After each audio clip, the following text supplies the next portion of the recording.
Hello everyone, एक बार पुनः आप सभी का अपने चैनल बबलू मंडल ट्यूटोरियल में स्वागत है। गाइज, आज हम चर्चा करने वाले हैं sp3 संकरण। बहुत ही इंपॉर्टेंट टॉपिक है जो कि हर बार एग्जाम में पूछा जाता है।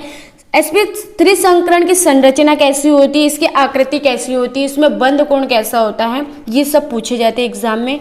मैं इस वीडियो के माध्यम से सारी चीज़ें बताऊंगी आपको। बहुत ही ईजी लैंग्वेज में मैंने ये चीज़ लिखा है, आपको बहुत ही आसानी से समझ में आ जाएगा। एक बार देखोगे तो भूलोगे नहीं, बहुत ही इजी लैंग्वेज में है। तो इससे पहले वाले वीडियो में मैंने sp संकरण, sp2 संकरण और संकरण किसे कहते हैं और संकरण का नियम, ये सारी चीज़ें आपको बता दिया था। अगर आपने ये वीडियो नहीं देखा तो प्लीज़ उसे प्लेलिस्ट में जाकर उसे पहले देखें, तभी आपको समझ में आएगा। तो आज हम चर्चा करेंगे sp3 संकरण, ठीक है। sp3 संकरण की संरचना कैसी होती है, इनमें बंद कोण कैसा होता है, इनकी प्रकृति कैसी होती है, ठीक है। तो इसके बारे में आज मैं बताऊंगी, तो वीडियो को ध्यान से देखना, वीडियो को बिना स्किप किए एंड तक देखें, तभी आपको समझ में आएगा। तो स्टार्ट करते हैं sp3 संकरण। तो sp3 संकरण किसे कहते हैं?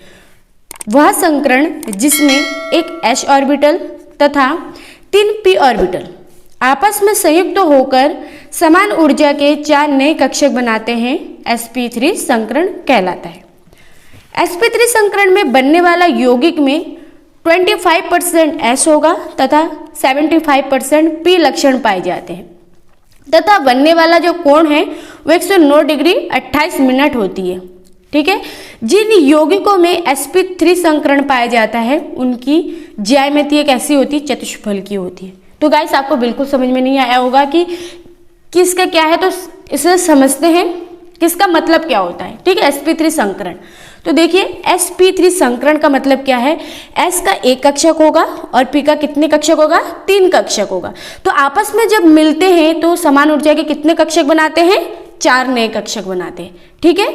देखो फिर से समझना, sp3 संकरण किसे कहते हैं? s का एक ऑर्बिटल होगा, वह संकरण जिसमें s का एक ऑर्बिटल और p का कितने ऑर्बिटल है? 3 ऑर्बिटल। जब आपस में संकृत होगा या आपस में समान ऊर्जा के कितने नए कक्षक बनाएंगे? 4 नए कक्षक बनाएगा, ठीक है। उसी को हम क्या कहेंगे? sp3 संकरण, ठीक है। अब आता है इससे बनने वाला कोण कितने डिग्री का होता है? इससे बनने वाला कोण जो होगा वो 109 डिग्री 28 मिनट का होगा, ठीक है। फिर इसकी जो प्रकृति कैसी होती है, इसकी प्रकृति कैसी होती है? जो S में इसकी प्रकृति की अगर बात करें तो S में इसकी प्रकृति होती है 25%, ठीक है। और P में कितनी परसेंट होती है? P में होती है 75%, क्योंकि यहाँ पे S में कितना कक्षक है? एक कक्षक है, इसलिए 25%। और P में कितने कक्षक है? 3 कक्षक है, यानी 75%, ठीक है। अब आता है इसकी संरचना कैसी होती है, इनकी संरचना कैसी होती है, इसकी आकृति कैसी होती है। जिसकी आकृति होगी sp3 संकरण की वो कैसी होगी? चतुष्फल की होगी, ठीक है। तो आइए एग्जाम्पल के थ्रू समझते हैं कि कैसे इसकी आकृति कैसी होती है, इनकी संरचना कैसी होती है और इसमें बंद कोण कैसा होता है, ठीक है। तो एक एग्जाम्पल लिया मैंने, एग्जाम्पल लिया किस चीज का? मैथेन, ठीक है। CH4, इसे क्या बोलते हैं? मैथेन बोलते हैं, ठीक है। अब यहाँ पे C क्या है? यहाँ पे कार्बन। तो कार्बन का जो परमाणु क्रमांक कितना होता है? कार्बन का परमाणु क्रमांक 6 होता है, ठीक है। अब इसका हम क्या निकालेंगे? इलेक्ट्रॉनिक विन्यास। क्या होता है इलेक्ट्रॉन विन्यास? 1s2 2s2 2p2, 2 2 4 और 2 कितना होता है? 6, यानी कार्बन का इलेक्ट्रॉन विन्यास कितना होता है? 6 होता है। तो ठीक है, तो इलेक्ट्रॉन विन्यास निकाला 1s2 2s2 2p2, ठीक है। अब हम बात करते हैं मूल अवस्था, ठीक है। किसकी अवस्था का बात करते हैं? मूल अवस्था।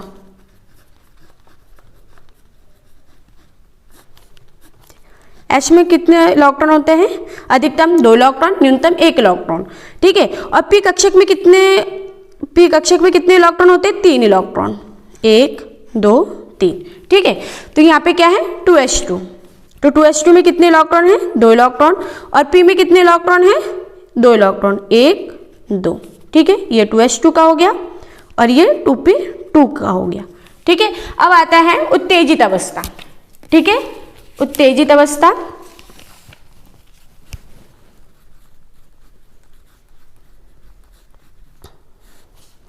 उत्तेजित अवस्था एक S का बनेगा, दूसरा P का बनेगा, ठीक है, अब ध्यान से समझना इस चीज को। देखो मूल अवस्था में इसमें 2s2 में कितने इलेक्ट्रॉन थे, 2 इलेक्ट्रॉन, और 2p में कितने इलेक्ट्रॉन थे, 2 इलेक्ट्रॉन। अब उत्तेजित अवस्था की बात करते हैं, जब s का जो एक इलेक्ट्रॉन उत्तेजित होकर कहाँ चला जाएगा, p में चला जाएगा। का इसमें 2 इलेक्ट्रॉन था, तो यहाँ का जो इलेक्ट्रॉन है, यहाँ का इलेक्ट्रॉन उत्तेजित होकर कहाँ चला गया, p में चला गया। तो यानी h में अब कितना रह गया, H1 रहेगा, और p में कितना हो गया, 2p, 3 इलेक्ट्रॉन हो गया। ठीक है, तो ये क्या हो गया, उत्तेजित अवस्था। अब है अणु किसका, CH4 मैथिन का। ठीक है,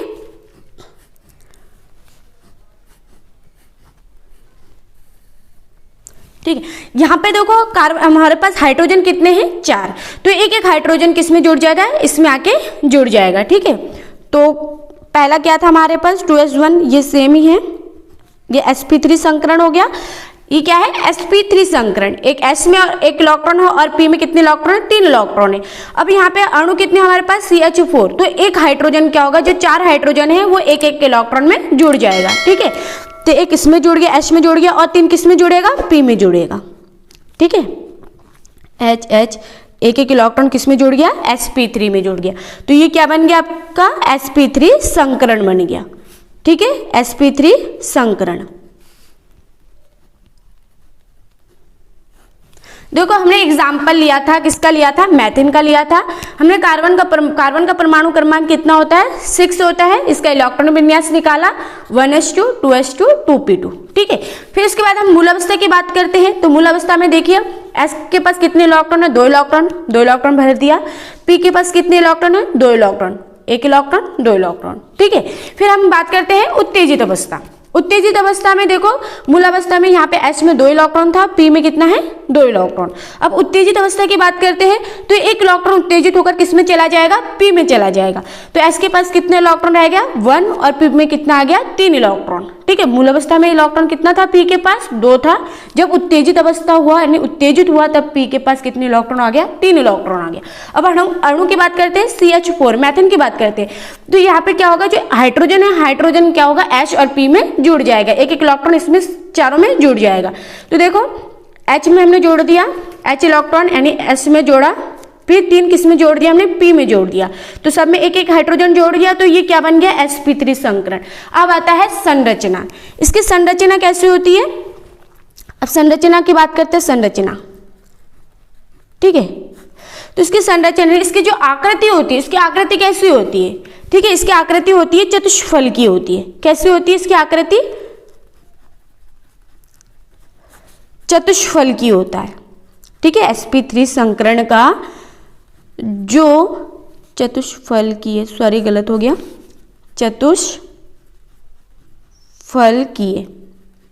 ठीक है, तो sp3 संकरण की जो आकृति होती है वो कैसा होता है, चतुष्फल की होता है। अब हम संरचना की बात करते हैं, तो देखो कार्बन हमारे पास कितना है, 1 है। ठीक है, हाइड्रोजन कितने हैं, 4 है, 1 2 3 1 4। ठीक है, इसमें हमने एक बिंदु लगा दिया जिससे आप इस अच्छे से इसके बना सके इसका डायग्राम।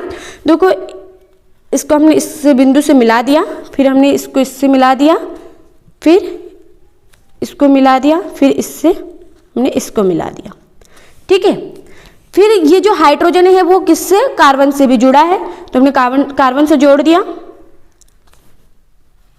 ठीक है, तो ये क्या बन गया हमारे पास, ये इसकी संरचना कैसी होती है, चतुष्फल की होती है। तो इसकी sp3 संकरण की संरचना कैसी होती है, चतुष्फल की होती है, जिसमें जो कार्बन है सब में देखो हाइड्रोजन किससे जुड़ा हुआ है, हाइड्रोजन कार्बन से जुड़ा हुआ है।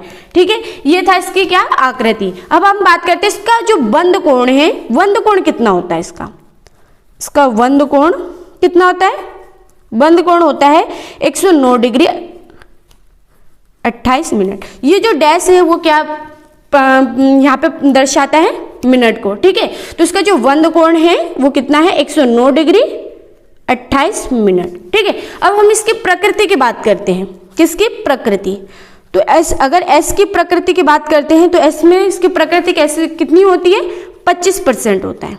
ठीक है, और P की प्रकृति की बात करते हैं तो P में कितने होते हैं, 75%। ठीक है। एच देखो, एच हमारा यहाँ पे कितना है, 1 है, तो उसका 25% उसकी प्रकृति होगी। यहाँ पे हमारे पास पी कितना है, 3 है, तो पी का 3 होगा तो क्या होगा, 75% होगा। तो ये था sp3 संकरण। ठीक है, आई होप गाइस आप लोगों को बहुत अच्छे से समझ में आ गया होगा।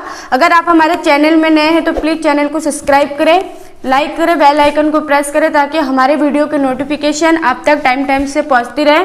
तो आगे का हम नेक्स्ट वीडियो में पढ़ेंगे नए टॉपिक के साथ। धन्यवाद।